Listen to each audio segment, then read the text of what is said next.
Good afternoon, everyone. It is class 14 for January 26th, KIT Tabata campus. Let's see here. First, I want to apologize about last week.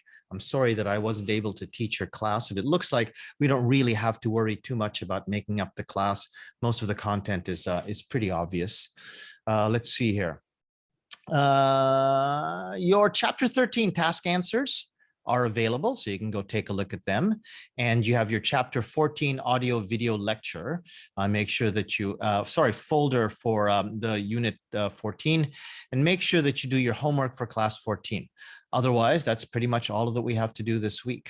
Okay, now for class 15, oops, sorry, I just need to move some stuff around here.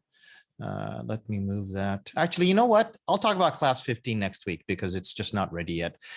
Don't worry about it. I just wanted to show you a little bit of what was happening. But in any case, class 14, do your homework. Make sure that class 13 answers that you watch through them.